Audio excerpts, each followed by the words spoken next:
ಮಕ್ಕಳೇ, ನಾನೊಂದು ಪ್ರಶ್ನೆ ಕೇಳ್ತೀನಿ, ಸರಿಯಾಗಿ ಉತ್ತರ ಹೇಳ್ಬೇಕೇನಪ್ಪ. ಮ್ಯಾಗಿಂದ ಆಫೀಸರ್ ಬರಕಜ್ಜನ. ಚಿಕ್ಕೋಳೆ, ನಿಮ್ಮ ಮಾಸ್ತರ ಪಾಠ ಸರಿಗೆ ಹೇಳ್ತಾನಿಲ್ಲ ಅಂತ ಕೇಳ್ತಾರ, ಆಫೀಸರ್ ಬೇಸ್ ಹೇಳ್ತಾನ ಅಂತ ಹೇಳ್ಬೇಕೇನ್ರಪ್ಪ? ನಮಸ್ಕಾರ ಸರ್. ನಮಸ್ಕಾರ. ಬರ್ರಿ ಸರ್, ಬರ್ರಿ. ಏನ್ರಿ ಮಾಸ್ಟ್ರೆ, ಹುಡುಗರಿಗೆಲ್ಲ ಸರಿಯಾಗಿ ಕಲಿಸಿದ್ದಿಲ್ಲಪ್ಪ? ಕಲ್ಸಿನ್ರಿ ಸರ್, ಬೇಸ್ ಕಲ್ಸಿ.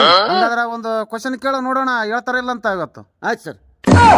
ಮಕ್ಕಳೇ, ಜಗನ್ನಾಥ ದೇವಸ್ಥಾನ ಇಲ್ಲದಪ್ಪ? ನಾನು ಹೇಳ್ತೀನಿ ಸರ್, ಪೂರಿ. Very good. ನೀನ್ ಹೇಳಪ್ಪ. ಚಪಾತಿ ಸರ್. ಏನೋ ಮಾಸ್ತರ, ಹಿಂಗೆ ಕಲ್ಸದನ? ಒಬ್ಬನ ಪೂರಿ ಅಂತ ಹೇಳ್ತಾನ, ಒಬ್ಬನ ಚಪಾತಿ ಅಂತ ಹೇಳ್ತಾನ. ಏನ್ ಸಾಲಿ ಕಲ್ಸಿದ್ದವ ಮಾಸ್ತರ? ಅಲ್ರಿ ಸರ್, ಮತ್ತೆ ಎರಡು ಗೋಧಿ ಇಟ್ಲೆ ಮಾಡ್ತಾರಲ್ರಿ. ಏ ಮಾಸ್ತರ, ನೀನ್ ಯಾವ ಸಾಲಿ ಕಲ್ಸಿದ್ದು? You are suspended.